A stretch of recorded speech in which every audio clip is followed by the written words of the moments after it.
There is a blog post from Aaron Keller. Let's go react to this in a second. See what it's all about. Here you go, buddy. All right, chat, here we go. Developer update from Aaron Keller. Game director Aaron Keller reflects on Season 2 and hints at updates coming to Overwatch 2. All right, this will be interesting. A dev update. I love those. Hi, everyone. This piece is aimed at looking at some of the topics that have come up in the community over the course of Season 2. This won't be comprehensive enough to look at everything that players are talking about, but our intent is to do this every few weeks. See, I would love that. More and more communication, especially with dev updates and talking about subjects that are happening during the season, I think is very, very important to Overwatch in general, right? Because, like, sometimes if you go weeks, like, going like, oh, wow, this hero's really strong, or, you know, this is really strong. When is this coming out? What's going on with this? When is there going to be an update? When is that going to happen, right? If they can do that every few weeks, it makes it a lot easier. And also, on top of that, having, like, the right spots for the communication, I still think that the main menu should have an update. That's my personal opinion.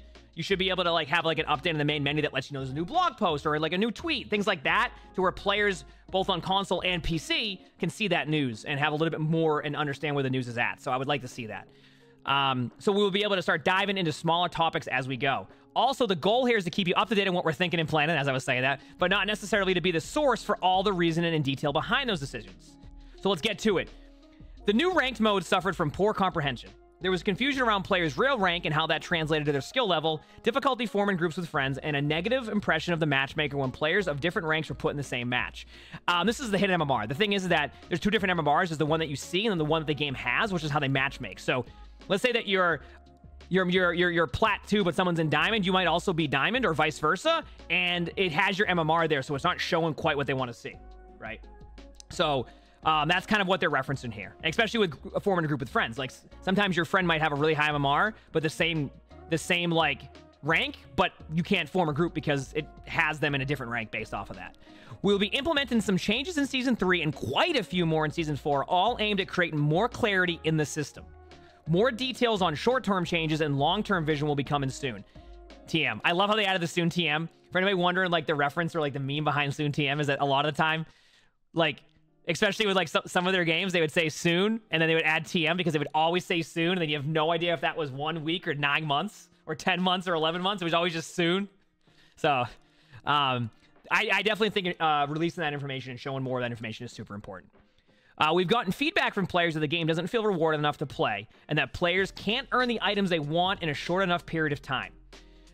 I agree with the idea that there needs to be just more stuff in the game for people to be able to try to achieve, etc. So that's a good point that they're realizing that it's a good addition. We'll be making a change in Season 3 that should address some of these complaints. This is a first step. We will have more details to share about this next week. I'm definitely curious to hear what that is, but we'll see next week on that. So definitely curious to see what that is. I know a lot of players would like to see more than that. There are a fair number of changes to ult cost in Season 3. We'll be lowering the ult refund when swapping heroes to 25% as part of this tune and pass. That's not a bad change. I'm curious to see what that does. Obviously, like, you look at that and you go, it's only 5% ult, but let's see how it plays out first, right? I don't think they want to get rid of ult refund completely, because heroes, like, especially DPS heroes and support heroes, like, have that option to switch off, and it's not quite as much as that, like, tank swap. So this can kind of maybe help with that tank swap matchup a little bit now. I'm really curious to see how it plays out. The ult refund, see, like, I feel like it's situational on whether or not people like it or not on that one. I don't mind it, but a lot of that is because I just end up swapping a lot regardless. So, like, if I have 75%, right? Here you go, buddy. If I have 75% ult charge as Winston, I'm swapping no matter what. I don't even look at the other tank. If I go like, hey, they went Roadhog or like Diva, and I have Winston ult, there's a good chance I'm going to swap at that point, because I know that I'll get countered, and I know I'm not good with the Winston ultimate. A good Winston, though, might have a little bit of a different decision-making there, right? I'm terrible at Winston. I know that if I have 1,000 HP, there's a good chance that the 45% HP I'm giving up, or the 45% ult charge I'm giving up, is actually also saving the other team from getting 45% ult charge for free when I go into Winston ultimate. You know what I mean? So it plays differently based off of the heroes, what role you play, etc. But I'm curious to see if that also helps with certain heroes having their ultimate too quickly when they switch, etc. So it's cool to see they're addressing it. I'm still curious to see how we'll go overall, you know? On to the next part here, and this is an interesting subject here. Balance frequency is a big topic. Bug fixes to hot fixing should enable us to address balance faster and would have enabled us to tune hog earlier in Season 2. We're still planning an initial and mid-season patch each season, but now have the full ability to fill in between those as necessary. You want my take on this, chat? There's going to be seasons where they probably don't have to make as many changes. But the problem is that if one hero stays consistently strong, they still have to make more and more changes throughout it to try and prevent those heroes from being just as good, which we've seen with Sojourn right now, right? Sojourn is still really strong. If a hero like Sojourn isn't dominating the season, they may not have to do like 5 balance patches in a season if the balance feels a lot better. But so far between Season 1 and Season 2, what we have seen so far, right, is that heroes are just super strong. Like, Sojourn is still super strong. Granted, that's not all across all ranks, but I'm really curious to see how much they do balance patches, because we got what, like, I think 4 balance patches essentially during this recent one. So I'm curious to see what the Season 3 patch is and where they kind of go with that. So, but yeah, I definitely think it's going to be pretty important to balance. I think really what people want to see is they want to see, like, if they're going to try to nerf a hero, maybe to be more aggressive with that nerf. Do you know what I mean? A little bit more aggressive with that nerf would be the play. Instead of just kind of like trying to like change the damage by like 5% and seeing if that works. Curious to see how they go with the balance, but very interested in that. All right, one-shots and frustrating hero mechanics are being discussed a lot in the community and on the team. This is an ongoing discussion, but the topic has a lot of nuances that involves the frequency of those mechanics, trade-offs for using it, the overall power level of a hero, how often the hero is played, as well as things like a hero's fantasy. Knowing that we're listening here, the feedback has been great and very welcome. We'll come back to this when we have more to share. Thanks so much for reading, and please keep the feedback coming. We're listening, Aaron. So, just to talk about that for a second. Basically, something I see with the one-shots is that sometimes it's going to be a meta where there's one-shots, sometimes there isn't. But right now, we've been essentially in one-shot meta since the beginning of Overwatch 2, right? Granted, in all ranks, you're not getting that one-shot to happening, but that's what we're seeing. One-shot after one-shot after one-shot, and it just consistently keeps... I don't know, just...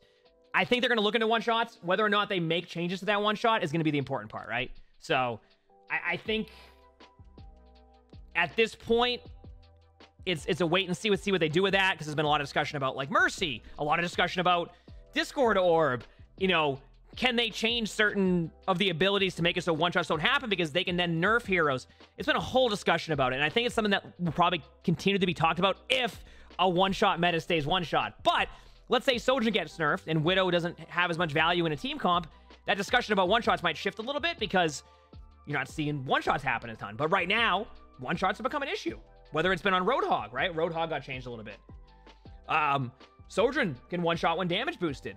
Widow one-shots. You know, or the feeling of one-shot. Alec kind of talked about that when he was on stream with Flats and I. Like Junkrat. You're not getting one-shot by Junkrat, but it feels like you're getting one-shot by Junkrat, right? Like you go right back to spawn. You're like, hey, how's it? And I'm back to spawn, right?